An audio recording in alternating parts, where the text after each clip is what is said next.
Praise the Lord. सभी विश्वासी भाई बहनों को प्रभु यीशु मसीह में जय मसीह की। बाइबल शिक्षा चैनल पर आप सभी का स्वागत है। हमारे इस चैनल को देखने के लिए आप चैनल को सब्सक्राइब करें और बेल आइकन के ऑल बटन को जरूर दबाएं, तभी आपको हमारी आने वाली हर वीडियो का नोटिफिकेशन मिलता रहेगा। आज मैं आपके लिए बाइबल की पुस्तक से लूका अध्याय 21 का 25 से 28 वचन लेकर आई हूँ, मनुष्य के पुत्र का पुनरागमन। तो चलिए भाइयों बहनों, हम वीडियो स्टार्ट करते हैं। बाइबल इस अध्याय में प्रभु यीशु के दूसरे आगमन के विषय दर्शाती है कि प्रभु यीशु के दूसरे आगमन के क्या चिन्ह होंगे। प्रभु के आगमन के विषय के चिन्हों को मैं ऑलरेडी एक वीडियो में बता चुकी हूँ, जिसका टाइटल है संकट और कलेश। उसका लिंक नीचे डिस्क्रिप्शन बॉक्स में भी दिया गया है, वहां भी आप उस वीडियो को देख सकते हैं। परंतु यहाँ आज कुछ अन्य बातों को दर्शाया गया है, जिन्हें आज हम स्पष्ट रूप से समझेंगे। मेरे प्रियो, यह तो सत्य है कि हम अंतिम दिनों के अंतिम समयों में जी रहे हैं। इसीलिए प्रभु हम पर कुछ चिन्हों को प्रकट करते हैं, जिससे हम अंतिम दिनों के लिए तथा प्रभु के आगमन के लिए पूरी तरह तैयार हो पाए तथा प्रभु के साथ अनंत जीवन में भी पहुंच पाए। तो यहाँ इस अध्याय में बाइबल दर्शाती है कुछ और विशेष चिन्हों को, जिसमें ऐसा लिखा है कि उस समय सूरज, चांद और तारों में चिन्ह दिखाई देंगे और पृथ्वी पर देश देश के लोगों को संकट होगा, क्योंकि वे समुद्र के गरजने और लहरों के कोलाहल से घबरा जाएंगे। ये कैसे चिन्ह हैं, हम ध्यान पूर्वक समझेंगे। भाइयों बहनों, सूरज और चांद के चिन्ह हमें अब दिखाई देने लगे हैं, जैसे अभी चांद का रक्त सा हो जाना। यह भी एक चिन्ह है जो हमें प्रभु के पुनर्आगमन के विषय दर्शाता है। मेरे प्रियो, जरा आप सोचें कि चांद, तारों व सूरज में चिन्ह प्रकट करने वाला परमेश्वर पहले ही हमें बाइबल के अध्यायों में इन सब बातों को स्पष्ट कर चुके हैं, जो आज हम घटते हुए भी देख रहे हैं। तो यह तो स्पष्ट है कि वही एकमात्र सच्चा व जीवित खुदा है, जो ये सब बातें हम पर जाहिर करता रहता है। और यहाँ यह भी दर्शाया गया है कि देश देश के लोगों में संकट होगा। कैसा संकट?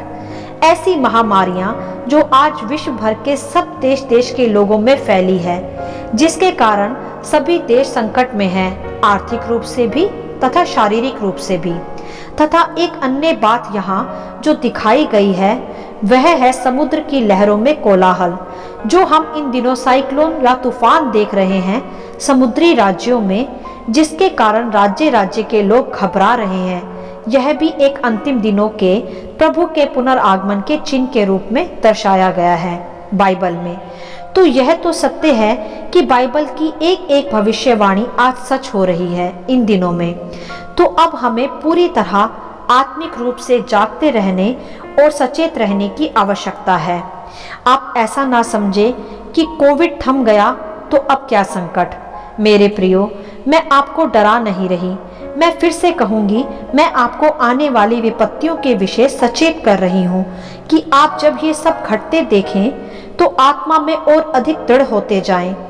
पिता से प्रार्थनाओं में हियाव को मांगे, क्योंकि हमारे प्रभु का आना निकट है। यह चिन्ह यही दर्शाते हैं, क्योंकि विपत्तियों से मनुष्य घबरा जाता है।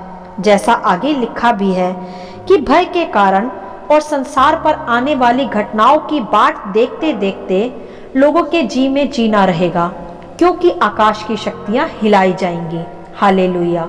यह स्पष्ट होता है कि विपत्तियां अभी थमी नहीं है, वरन लिखा है कि संसार पर आने वाली घटनाओं को देखकर लोगों के जी में जीना रहेगा, अर्थात वह इन घटनाओं से, इन विपत्तियों से घबरा जाएंगे, क्योंकि आकाश की शक्तियां भी हिलाई जाएंगी, अर्थात भूकंप, तूफान के कुछ चिन्ह यहाँ दर्शाए जाते हैं। कुछ लोग यहाँ कह सकते हैं कि ऐसा तो इतिहास में कब से होता आया है, पर ध्यान दें, मैंने पिछली वीडियो में भी कहा था कि इन सब का अब होना अधिक मात्रा में होगा, जो कि हो भी रहा है। WHO तथा वर्ल्ड के साइंटिफिक रिकॉर्ड्स के अकॉर्डिंग इनकी मात्रा अब अधिक है। तो यह चिन्ह है जो बाइबल आज स्पष्ट करती है कि प्रभु का आगमन अब निकट है।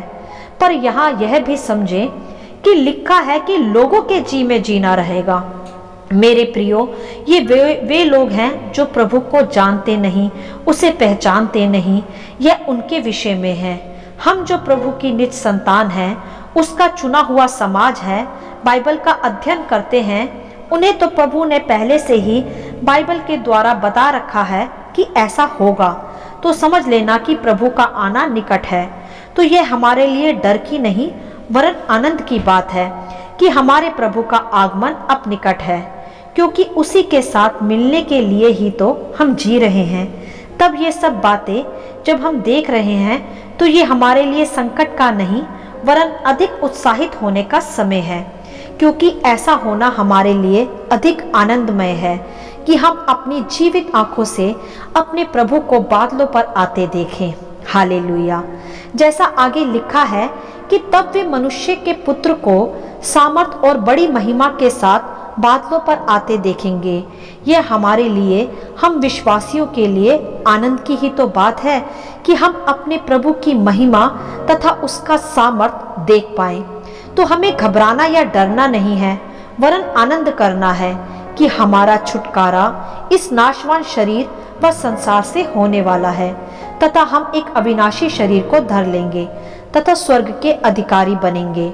जैसा आगे लिखा है कि जब ये बातें होने लगे तो सीधे होकर अपने सिर ऊपर उठाना, क्योंकि तुम्हारा छुटकारा निकट है।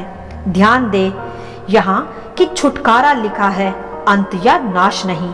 तो आप समझ ले खुद की प्रभु का आगमन हमारा छुटकारा है। इस नाश रूपी देह से तथा संसार से कोई अंत नहीं है।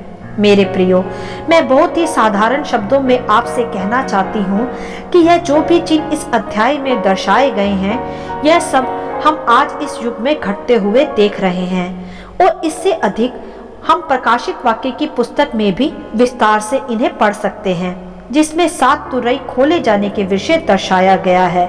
वह भी यही सब चिन्हों की शुरुआत है। परमेश्वर का अनुग्रह हुआ तो मैं कभी जरूर प्रकाशित वाक्य से आपको समझाऊंगी। अभी ये सब सीखना व समझना हमारे लिए आवश्यक है, जो प्रभु आज हमें सिखाते हैं, जिससे कि आज हम सीखकर उसके आधार पर प्रभु के पुनर्आगमन की तैयारी में जुट जाएं। जैसे कि एक दुल्हन अपने दूल्हे के आने से पहले तैयारी करती है, जिससे वह अपने दूल्हे को प्रिय लग सके। यह वही है मेरे प्रियो। कलीसिया और हम सब विश्वासी उसकी दुल्हन है और प्रभु हमारा दुल्हा, जो अब हमें लेने आने वाला है, जिसके लिए हमें पवित्र आत्मा के पवित्र फलों से, प्रार्थना और स्तुति से श्रृंगार कर तैयार रहना है। यह कोई घबराहट की या डर की बात नहीं है वरन आनंद व उत्साह की बात है।